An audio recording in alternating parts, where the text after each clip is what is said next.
गया। चलो आइए आज हम लोग मुख्य रूप से जो भारत में आपको जो फसल का उत्पादन होता है जिसमें भारत जो है बहुत मामले में विश्व में अग्रणी है ना, उसके बारे में चर्चा करेंगे। जिसमें से एक आपका सोयाबीन है ना।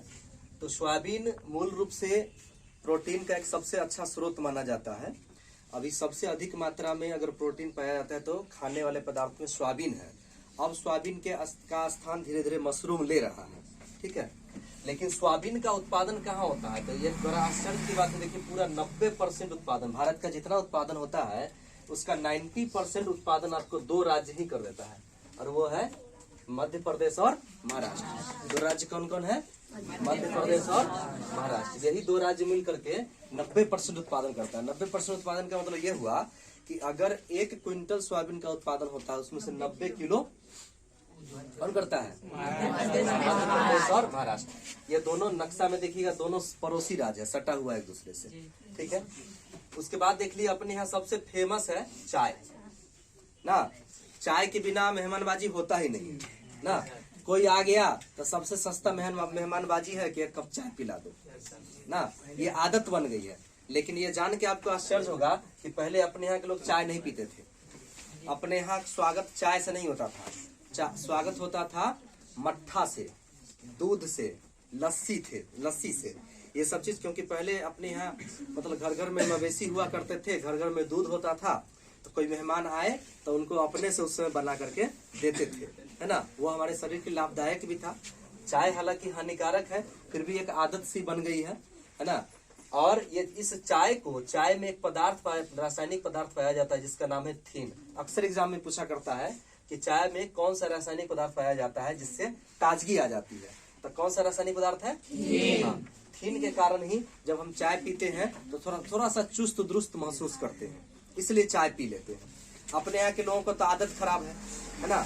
आदत ये खराब हो गया, चाय की ऐसी लत लगी कि अगर वो चाय नहीं पीते हैं तो ठीक से आंख नहीं खुलता है। बेड पर उसको बैठले क्या चाहिए? चाय चाहिए, है ना। आदत लग चुका है। मतलब चाय अपने यहाँ जरूरत कम और बीमारी ज्यादा हो गया है।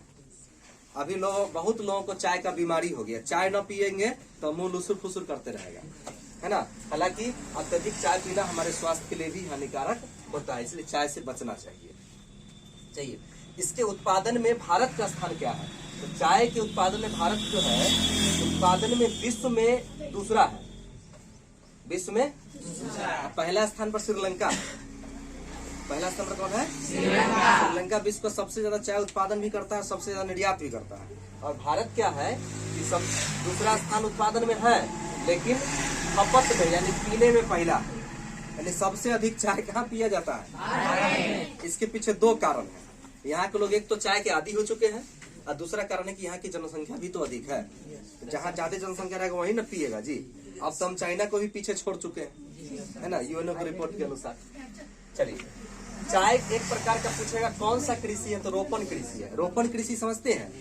रोपण कृषि का मतलब है कि एक बार रोप दीजिए और उसमें से बार बार हमें फसल प्राप्त हो, उसे हम क्या कहते हैं? रोपण कृषि कहते हैं। जैसे देखिए आम का पौधा लगा देते हैं, लीची का पौधा लगा देते हैं, चाय लगा देते हैं, तो उसमें से बार बार तोड़ते रहते हैं ना, उसे हम रोपण कृषि कहते हैं।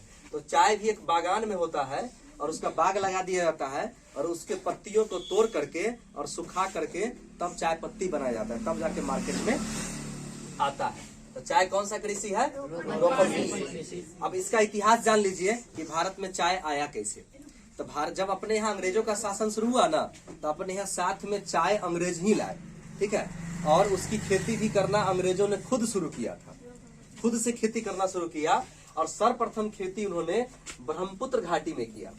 ब्रह्मपुत्र भारत की सबसे बड़ी नदी मानी जाती है। सबसे लंबी नदी तो गंगा है।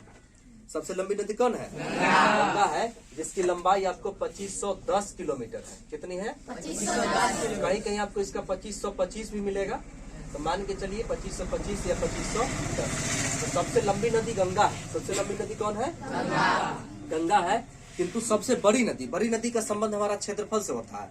गंगा में केवल लंबाई है और ब्रह्मपुत्र में लंबाई और चौड़ाई है। गंगा इतना लंबा तो नहीं है, लेकिन चौड़ा ज्यादा है, इस कारण से उसका क्षेत्रफल ज्यादा हो जाता है। तो ब्रह्मपुत्र नदी घाटी में शुरू किया। और ब्रह्मपुत्र नदी घाटी के अंतर्गत कौन सा राज्य आते हैं? तो उसके अंतर्गत जो राज्य आते हैं वही राज्य आपका ये है आपका असम हम कहीं पर लिखे होंगे, ये असम है ना। ब्रह्मपुत्र है ना, ब्रह्मपुत्र में इसके सुरमा घाटी में अभी भी खेती होती है। तो असम का क्षेत्र उस समय पड़ता था और उसी समय आपको अंग्रेजों ने क्या काम किया कि वहां पर खेती करना शुरू किया। कब? 1840 में। उस समय से चाय अपने यहाँ इतना फेमस हो गया कि चाय के बिना नींद खुलती ही नहीं है, चाय का ऐसी लत लग गई है ना। उसके बाद अपने ये भी कहो कि दूसरे शब्दों में हम कह सकते हैं कि कोई मेहमान आया तो उसको जल्दी से मुंह पकाओ ताकि भाग जाएंगे ना, यानी चाय पिला देते हैं। चाय पिला दिए माने मेहमानबाजी हो गया ना, अब जा सकते हैं। अब चले आइए जलवायु, किस जलवायु में चाय की खेती होती है? तो इसके लिए उष्ण जलवायु का चाहिए। उष्ण मतलब होता है गर्म, उष्ण मतलब गर्म, और उपोष्ण मतलब उप जोर उष्ण मतलब उष्ण भी और हल्का ठंडा भी, है ना। इसके लिए आपको वर्षा कितना होना चाहिए? तो वर्षा 200 से लेके 250 सेंटीमीटर तक वर्षा होना चाहिए, है ना। तो ये जो एरिया आप देख रहे हैं, ये एरिया उसमें 200 से 250 सेंटीमीटर तक वर्षा होती है, ठीक है। प्रमुख उत्पादक राज्य कौन है? सॉरी, इसके पहले देख लीजिए कि पोषक तत्व कौन कौन है। क्या किसके पोषक तत्व? यानी मिट्टी के पोषक तत्व। यानी किस मिट्टी में होगी चाय? तो जिस मिट्टी में पोषक तत्व के रूप में फास्फोरस, पोटास, लोहा तथा ह्यूमस, ये सब पोषक तत्व है। जानते हैं ह्यूमस मतलब होता है नमी। जो मिट्टी नमी धारण करे, नमी रखे अपने पास, नमी को सुखाए नहीं, उसी मिट्टी में आपको चाय की खेती हो सकती है। इसके प्रमुख उत्पादक राज्य, 2 ही राज्य प्रमुख उत्पादक है, अन्य राज्यों में भी थोड़ा मोड़ा होता है, लेकिन 2 राज्य असम और पश्चिम बंगाल है। असम के ब्रह्मपुत्र की सुरमा घाटी, ब्रह्मपुत्र एवं सुरमा घाटी में, और पश्चिम बंगाल के दार्जिलिंग एवं जलपाईगुड़ी में चाय की खेती होती है। चाय की खेती के लिए अधिक श्रम की आवश्यकता होती है, मानव बल की जरूरत होती है, इसलिए चाय की खेती वहां की जाती है, वहां करना ज्यादा लाभदायक होता है जहां पर सस्ता लेबर मिल जाए ना। अब देख लीजिए, उसके बाद आप अपने यहाँ चाय के अलावा अब नया में प्रचलन कॉफी भी हो गया है ना। चाय हो गया है गरीब आदमी और कॉफी हो गया है अमीर आदमी, हो गया है ना। गरीब आदमी कन चाय मिलेगा और अमीर आदमी कन कॉफी मिलेगा। तो गरीब अमीर की पहचान भी अब चाय ये कॉफी करा रहा है। तो कॉफी का 3 किस्म है अपने यहाँ, अरेबिका, लिबेरिका और रोबस्टा, पूरे 3 किस्म है, जिसमें से भारत में सबसे अधिक अरेबिका की खेती होती है, जो विश्व का सबसे अच्छा किस्म है, और सबसे अधिक मांग जो है अरेबिका का ही है। इसलिए अरेबिका दूसरे देशों में भारत जो है उत्पादन करके निर्यात भी करता है। कॉफी का जो सबसे बड़ा उत्पादक राज्य है वो कौन है? कर्नाटक, जो भारत का 70%, कितना प्रतिशत? 70%। अकेले 70% उत्पादन कर्नाटक ही करता है ना।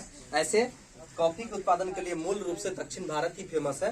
कर्नाटक भी आपको दक्षिण भारत का ही राज्य है, और दक्षिण भारत में एक राज्य है तमिलनाडु।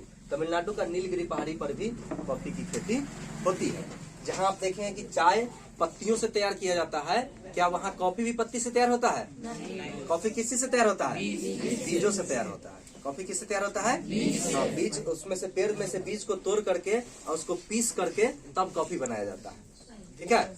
तब आप लोग चाय और कॉफी का आनंद लीजिए। यह वीडियो यहाँ पर समाप्त होता है।